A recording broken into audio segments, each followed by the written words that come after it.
Bonjour, alors je vais vous proposer dans cette vidéo un point sur le pétrole et vous expliquer notamment pourquoi je pense que ce secteur pétrolier sera de loin le premier à ressortir la tête de l'eau après la crise du Covid et la crise économique qui devrait suivre, alors que beaucoup d'autres secteurs risquent de traîner beaucoup plus longtemps dans le creux de la vague. Alors honnêtement, lorsque j'ai rédigé la formation sur le pétrole en début d'année, je m'attendais en fait à un scénario du type 2008-2009 en plus fort, hein, parce que j'attendais quand même une crise économique plus importante, mais je me disais, bon, on va perdre sur la consommation mondiale quelques millions de barils par jour, peut-être 3-4 millions de barils au plus fort de la crise, si vraiment c'est une très grosse crise. Ça sera suffisant pour mettre les prix à 20-30 dollars le baril, à provoquer un gros creux de cycle. Et ensuite, on aurait une reprise assez forte sur les prix, par effet de ciseau en fait.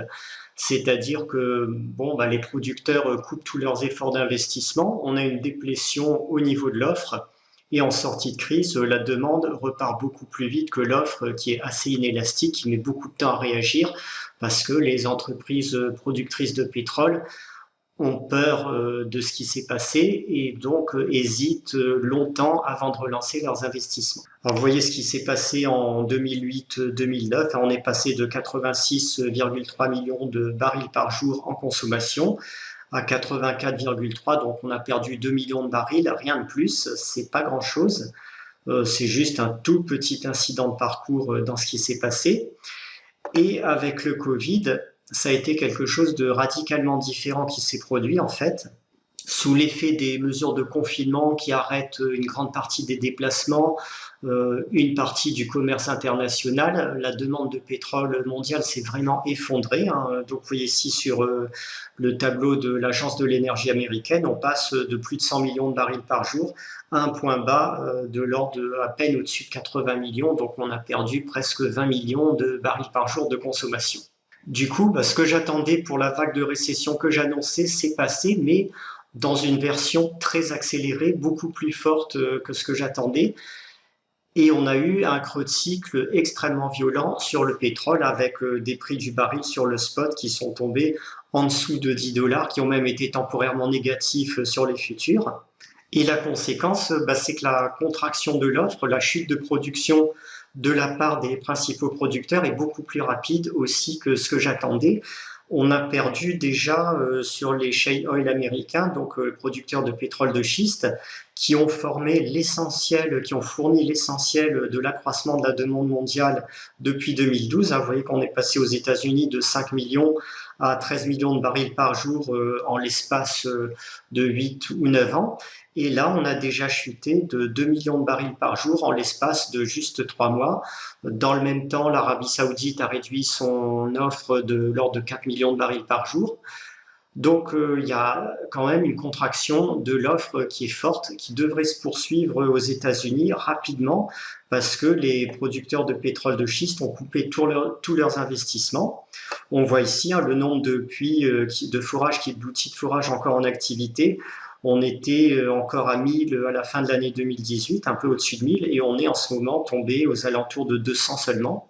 Du coup, entre les producteurs de pétrole qui décident volontairement de fermer leurs puits pour préserver de meilleurs prix, produire plus cher ultérieurement, et la déplétion naturelle des puits, hein, parce que les puits de pétrole de schiste ont une déplétion très rapide, on devrait avoir une poursuite de la chute rapide de production de pétrole aux États-Unis dans les mois qui viennent.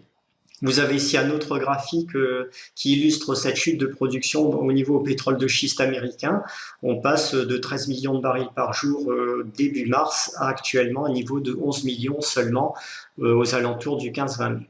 Alors il faut bien comprendre que ces producteurs de pétrole de schiste qui sont essentiels sur le moyen long terme à la demande mondiale, pour couvrir la demande mondiale de pétrole, ils sont très lourdement en perte au niveau de prix actuel, malgré le rebond à 33 dollars le baril, ils continuent à perdre beaucoup d'argent, puisque même lorsqu'on était à 55-60 dollars le baril, les cash flows de ces sociétés étaient obstinément négatifs à plusieurs années d'affilée. on peut dire qu'ils ont sans doute besoin de prix à 70, 80 dollars pour être vraiment rentables, peut-être même un peu plus. Alors je vous le disais, hein, tout se passe en accéléré avec cette crise du Covid, beaucoup plus vite que je ne l'attendais, mais ça se retrouve aussi dans le rebond de l'offre. Vous avez ici un graphique, cette fois-ci sur la Chine, qui montre le taux d'utilisation des raffineries. Et vous voyez que après le gros creux d'activité de janvier-février, on a tout de suite rebondi. On est même en ce moment au-dessus des niveaux de 2018-2019. Alors, il y a plusieurs raisons à cela, hein. Les sociétés, les entreprises, les usines cherchent à faire du rattrapage de production par rapport aux mois qu'elles ont manqué. Il y a une partie des Chinois qui décident d'utiliser plus leur voiture que les transports en commun par peur du virus. Et tout ça, ça contribue à augmenter sensiblement la demande de pétrole. Du coup, au niveau de la Chine, on est quasiment revenu aujourd'hui au niveau de consommation de pétrole d'avant-crise. Et comme on peut dire que la crise, au niveau de l'épidémie en tout cas, est quasiment terminée maintenant en Europe, hein, sauf deuxième vague, à mon avis, hautement improbable, qu'elle devrait prendre fin aux États-Unis dans les 2-3 mois qui viennent aussi, que les confinements vont être relevés dans la plupart des pays, sauf peut-être en Amérique du Sud, hein, où la courbe épidémique est en retard sur le reste du monde. Il est probable que dans les mois qui viennent, on ait un gros rebond de la demande mondiale en pétrole et que celle-ci puisse rejoindre des niveaux proches de ceux d'avant-crise dès la fin de l'année 2020. Alors moi, je pense que cette simulation de l'Agence de l'énergie américaine est assez réaliste. Elle prévoit un rebond très rapide de la demande mondiale en pétrole au second semestre 2020. Ensuite, on resterait quand même un petit peu en dessous des niveaux de 2018-2019. Ça serait logique si la crise économique durait plusieurs trimestres, et c'est vraiment ce que je crois, parce qu'il y a d'autres problèmes que le virus dans le système économique actuel, un surendettement, chômage de masse lié aux mesures de confinement, des faillites d'entreprises, des difficultés du système financier et bancaire à prévoir. Donc, on devrait quand même avoir une ambiance de crise type 2008-2009 pendant pas mal de temps, mais ce genre d'ambiance ne suffit pas à impacter beaucoup la demande mondiale en pétrole. On l'a vu en 2008-2009, on va certainement pas rester à des niveaux de consommation de 15-20 millions de barils par jour en moins que les 100 millions d'avant-crise.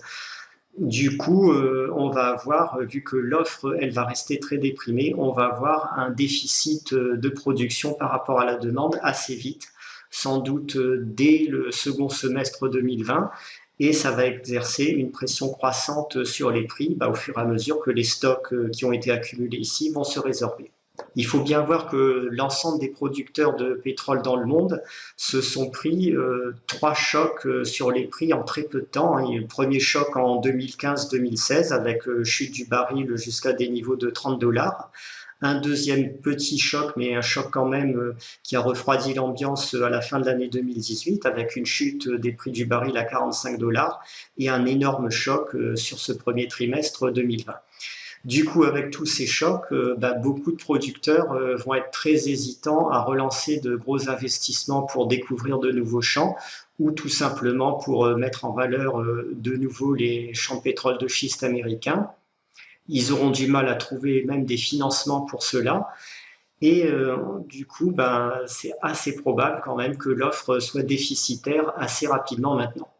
Alors on peut avoir encore des rechutes du prix des actions pétrolières au second semestre, notamment si les marchés repartent à la baisse comme je l'attends, mais à mon avis ça sera très temporaire, beaucoup plus court comme phénomène que sur le reste, la grande majorité des autres secteurs. Je pense quand même que le gros de la baisse sur les actions pétrolières a maintenant déjà été fait. Et pour ceux qui visent, on va dire, un horizon de moyen terme ou un petit peu plus long terme, dès 2021-2022, investir maintenant dans les actions pétrolières, ça devrait être quand même un choix clairement payant au niveau des stratégies d'investissement qui s'offrent à nous. C'est en tout cas, je pense, un des meilleurs choix possibles offerts aux investisseurs aujourd'hui.